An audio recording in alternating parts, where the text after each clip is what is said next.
Hi everyone, क्या हाल चाल है दोस्तों। सर सब बढ़िया, सब मजे में। दोस्तों आज एक बहुत ही इंपॉर्टेंट मुद्दे पर हम बात करने वाले हैं। सर मैथ्स के मार्क्स को लेकर ना काफी डर रहता है।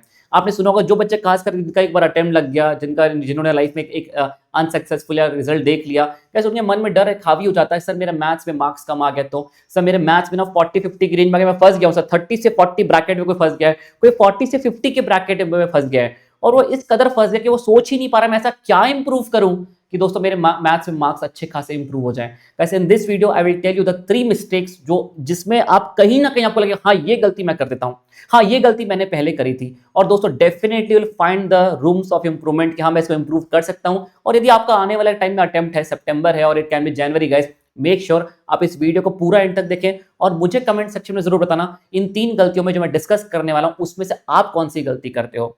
एंड दोस्तों इस वीडियो को लाइक करना मत भूलना और अपने सारे फ्रेंड्स को जरूर शेयर कर देना।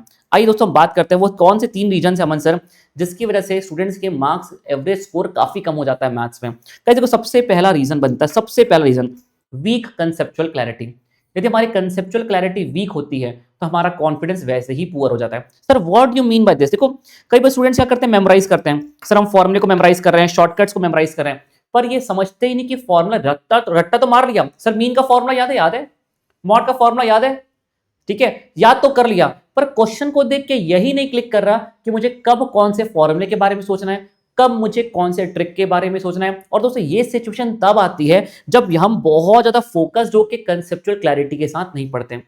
यदि आप एकदम क्लैरिटी के साथ पढ़ो, कंसेप्चुअल क्लैरिटी के साथ पढ़ो, आपको ये समझ में हाँ ये फॉर्मूला तो याद मैं फिर भी कर लूंगा, लेकिन लगाना कब है, ट्रिगर पॉइंट क्या है, वो क्वेश्चन की कौन सी इन्फॉर्मेशन है जिसको देख करके मुझे ये होना चाहिए हाँ ये फॉर्मूले के बारे में मुझे सोचना है। गाइस तब तक आप समझ जाइए आपकी कंसेप्चुअल क्लैरिटी अच्छी नहीं बन रही guys. And this is the reason कब लगाना है फॉर्मूला, क्या ट्रिगर पॉइंट है sir. And guys there is a language barrier. हमको लगता है सर लॉ जैसे सब्जेक्ट में लैंग्वेज बैरियर है, यस मैथ्स में भी लैंग्वेज बैरियर है। आप क्वेश्चन को पढ़ के पता ही नहीं कर पा रहे ये क्वेश्चन प्रेजेंट वैल्यू का है कि फ्यूचर वैल्यू का है। आपने से वर्ड्स लिखे हैं, लोन आ गया तो प्रेजेंट वैल्यू, वर्ड आ गया तो फ्यूचर वैल्यू, ऐसे वर्ड्स से आपने पढ़ा है, इसका मतलब आपकी कंसेप्चुअल क्लैरिटी वीक है। आप एक ऐसे अप्रोच से पढ़ के जा रहे हैं दोस्तों कि आप तुक्के में जा रहे हैं, हिट एंड ट्रायल में जा रहे हैं, ऐसा आ गया तो ऐसा करूंगा, वैसा आ गया तो वैसा करूंगा। As you need to understand, काफी सारे स्टूडेंट्स इस ब्रैकेट में आपको पाएंगे। अरे ठीक है पूरे सिलेबस में आपका 10% ऐसा है कि हाँ ये आ गया तो मैं ऐसा करूंगा, 95%, 90 to 95% आपको कंसेप्चुअल क्लैरिटी के साथ आगे बढ़ना चाहिए, वो 5% चलेगा। पर the problem is guys we have 50-60% बच्चा कंसेप्चुअल क्लैरिटी को वीक रहती है और 20-30% जो जिसका चैप्टर का वेटेज कम है उसमें क्लैरिटी अच्छी है। देखो इसमें कौन कौन से चैप्टर्स आते हैं, जैसे probability, sir favourable upon total, कोई क्वेश्चन है फेवरेबल अपॉन टोटल, अरे कब यूनियन लगाना है, कब इंटरसेक्शन लगाना है, इंडिपेंडेंट क्या होता है, डिपेंडेंट क्या होता है, सर म्यूचुअली एक्सक्लूसिव और इंडिपेंडेंट सेम है क्या, अलग अलग है, अलग अलग है, कंपैरिजन ही नहीं करना, क्लैरिटी नहीं है गाइस। पीएनसी में समझ में नहीं आ रहा कब क्या लगाना, ऑल्टरनेट है कि नॉन ऑल्टरनेट है, कैलकुलस क्लैरिटी नहीं है, रट्टा मार के बैठे हैं। तो गाइस यदि आपकी वीक कंसेप्चुअल क्लैरिटी है तो आप समझ जाइए आपका पूरा रोड मैप डिस्टर्ब हो जाता है। आप कहीं ना कहीं आखिरी में आके बोलोगे भगवान बस 40 नंबर आ जाए, आपने खुद नहीं अज्यूम कर लेते हो वीक कंसेप्चुअल क्लैरिटी से कि मुझे बस 40 नंबर भी आ जाएंगे तो मेरा काम चल जाएगा। And guys this is why you are scoring the less marks. जब तक आपकी क्लैरिटी ऐड नहीं होगी आपके नंबर्स में ग्रोथ नहीं होगी।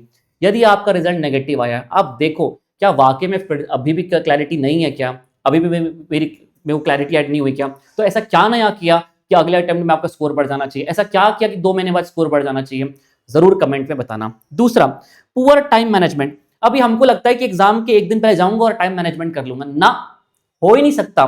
सर एग्जाम की स्ट्रैटेजी सही नहीं है, जैसे कि सर पेपर आपको लेंदी आने वाला है, या 5 पता है ना कि आपको मैथ्स के लिए 2 ही घंटे मिलेंगे, इको के लिए 2 घंटे मिलेंगे, इको मैनेजेबल है, सॉल्व नहीं करना, पर मैथ्स तो आपको सॉल्व करना है। अकाउंट्स के लिए 3 घंटे मिल रहे हैं आपको, लॉ के लिए 3 घंटे मिल रहे हैं, मैथ्स के आपको 2 घंटे मिल रही है, आपको आज पता है। तो दोस्तों आपको जब पता है पेपर लेंदी आएगा, मल्टीपल सेक्शंस होंगे, उसी टाइम पर मुझे अलजेब्रा के बारे में सोचना है, सडनली नेक्स्ट क्वेश्चन मुझे स्टैटिस्टिक्स के बारे में सोचना है, फिर सडनली मुझे लॉजिकल रीजनिंग के बारे में सोचना है, कैलकुलस के बारे में सोचना है।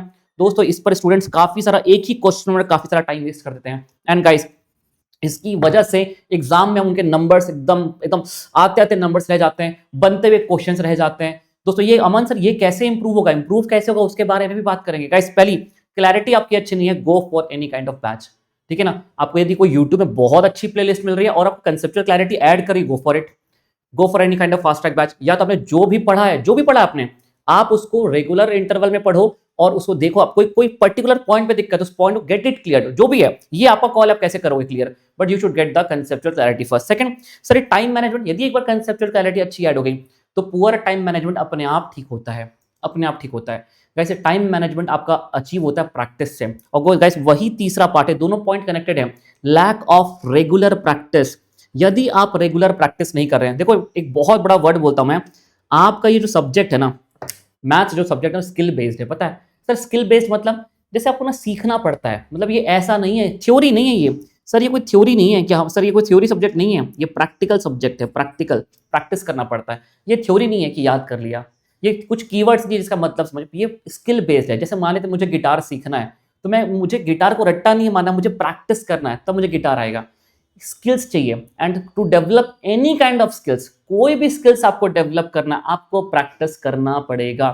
आप एक बार सोचो, स्किल बेस्ड मतलब आपको फुटबॉल पसंद है, आपको क्रिकेट पसंद है, क्या बैट उठा के आप क्रिकेट खेल लोगे क्या? नहीं ना, आपको प्रैक्टिस करना पड़ेगा, you need to develop that skills, है ना गाइस? आपको मैथ्स यदि सीखना तो आपको स्किल बेस्ड है, यू नीड टू प्रैक्टिस। और आप इसको देखो, आप सोचोगे यदि सर प्रैक्टिस करने से क्या होगा, रेगुलर प्रैक्टिस करने से आपके कैलकुलेशन मिस्टेक्स अवॉइड होंगे, आपके कंफ्यूजन्स खत्म होंगे। मुझे कंफ्यूजन रहता है कि ये वाला क्वेश्चन ये भी सेम है, ये भी सेम है, ना ना ना ना ना, अलग है, प्रेजेंट वैल्यू अलग है, फ्यूचर वैल्यू अलग है। एक बैग से 5 बॉल रेड बॉल है, 5 ग्रीन बॉल है, 2 बॉल को एक साथ निकाला, व्हाट इज द प्रोबेबिलिटी, एक लाल होगी एक ब्लू होगी। सेम क्वेश्चन का मैंने 2 बॉल को एक एक करके निकाला, दोनों में मैंने दोनों बॉल को निकाला, पर लैंग्वेज में हल्का सा चेंज किया, कंफ्यूजन्स, एक दिखने में एक समान फिर भी अलग अलग अप्रोच। गाइस ये आपके कंफ्यूजन्स क्लियर होंगे आप यदि जितना ज्यादा प्रैक्टिस करोगे। तीसरा, एक्यूरेसी। एक्यूरेसी का मतलब पता क्या होता है दोस्तों? आपने एक क्वेश्चन को सॉल्व किया, आपने उस क्वेश्चन को पहले सॉल्व किया गलत, फिर सॉल्व किया फिर गलत, फिर सॉल्व किया फिर गलत, फिर चौथी बार में ठीक किया, तो गाइस ये आपकी अच्छी एक्यूरेसी नहीं है। यदि आप किसी क्वेश्चन को सॉल्व तो सही कर लेता हूं सर मैं, पर 4 बार गलत करता हूं फिर सही सॉल्व करता हूं, it means you are having a poor accuracy. आपको दोस्तों सबसे पहले आपकी एक्यूरेसी ठीक करना। मैं एक बार में ट्राई उठाता हूं, क्वेश्चन को सही करता हूं, ज्यादा ज्यादा कुछ गलत हो गया सेकंड ट्रायल में ठीक करता हूं। Guys it is important. आप एग्जाम में 3 बार क्वेश्चन को गलत कर दोगे ना, तो चौथी बार उठाने की हिम्मत ही नहीं कर पाओगे। You need to improve the accuracy.